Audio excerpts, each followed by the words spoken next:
हरे कृष्णा, राधे राधे दोस्तों। 19 अगस्त 2022 को कृष्ण जन्माष्टमी है।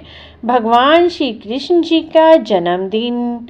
भाद्रपद कृष्ण अष्टमी को श्री कृष्ण जन्माष्टमी होती है, क्योंकि इसी दिन भगवान कृष्ण जी का जन्म हुआ था। यह तिथि घनघोर अंधेरी आधी रात को रोहिणी नक्षत्र में मथुरा की जेल यानी कारागार में वसुदेव जी की पत्नी देवकी के गर्भ से भगवान श्री कृष्ण जी ने जन्म लिया था। यह तिथि उसी शुभ घड़ी की याद दिलाती है जिस दिन सारे देश में धूमधाम से भगवान श्री कृष्ण जी का जन्मदिन मनाया जाता है और इसे जन्माष्टमी कहा जाता है। जन्माष्टमी के दिन भगवान श्री कृष्ण जी की जन्म की कथा सुनना और सुनाना बहुत ही अच्छा होता है। तो भगवान जी के जन्म की कथा इस प्रकार है। द्वापर युग में भोजवंशी राजा उग्रसेन मथुरा के राजा थे। उनका एक पुत्र था जिसका नाम कंस था। पुत्र ने अपने पिता को गद्दी से उतार दिया और स्वयं मथुरा का राजा बन बैठा। कंस की एक बहन थी जिनका नाम देवकी था। देवकी का विवाह वासुदेव जी से हुआ। एक समय कंस अपनी बहन देवकी को ससुराल ले जा रहा था। रास्ते में आकाशवाणी हुई, हे कंस, जिस देवकी को तू बड़े प्रेम से लेकर जा रहा है उसी का पुत्र तेरा काल बनेगा।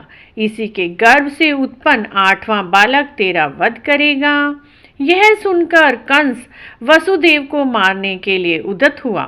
तब देवकी ने उससे विनयपूर्वक कहा, मेरे गर्भ से जो संतान होगी उसे मैं तुम्हारे सामने ला दूंगी। तुम अपनी बहनोई को मत मारो। कंस ने देवकी की बात मान ली और मथुरा वापस चला गया। उसने वसुदेव और देवकी को कारागार में डाल दिया। वसुदेव देवकी ने एक एक करके अपने 7 बच्चे कंस को दे दिए। कंस ने 7 बच्चों को मार दिया। अब 8वां बच्चा होने वाला था। कारागार में उन पर कड़े पहरे बिठा दिए गए। उसी समय नंद की पत्नी यशोदा जी को भी बच्चा होने वाला था। उन्होंने वसुदेव देवकी के दुखी जीवन को देख 8वें बच्चे की रक्षा का उपाय सोचा। जिस समय वसुदेव देवकी को पुत्र हुआ उसी समय संयोग से यशोदा जी के गर्भ से एक कन्या का जन्म हुआ, जो और कुछ नहीं सिर्फ योग माया थी। जिस कोठरी में देवकी और वसुदेव कैद थे उसमें अचानक प्रकाश हुआ। उनके सामने शंख चक्र गदा पद्म धारण किए हुए चतुर्भुज भगवान प्रकट हुए। दोनों भगवान के चरणों में गिर पड़े। तब भगवान ने उनसे कहा, अब मैं पुनः नवजात शिशु का रूप धारण कर लेता हूँ। तुम मुझे इसी समय अपने मित्र नंद जी के घर वृंदावन में ले जाओ। उनके यहाँ कन्या जन्मी है, उसे लाकर कंस के हवाले कर दो। इस समय वातावरण अनुकूल नहीं है, फिर भी तुम चिंता मत करो। जागते हुए पहरेदार सो जाएंगे, कारावार के दरवाजे खुल जाएंगे और उफनती यमुना तुमको पार करने के लिए मार्ग दे देंगी। उसी समय वसुदेव नवजात शिशु रूप भगवान श्री कृष्ण जी को सूप में रखकर कारावार से लेकर निकल पड़े। यमुना जी को पार कर नंद जी के घर पहुँचे। वहाँ उन्होंने नवजात शिशु को यशोदा जी के पास सुला दिया और कन्या को लेकर मथुरा। कारागृह के दरवाजे दोबारा से बंद हो गए।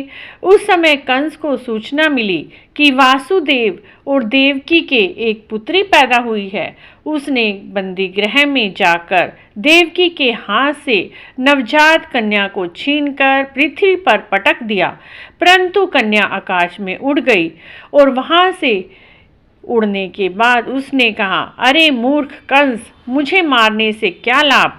तुझे मारने वाला तो वृंदावन में जा चुका है। वह जल्दी ही तुझे तेरे पापों से छुटकारा मिलाएगा, तेरे पापों का उचित दंड देगा।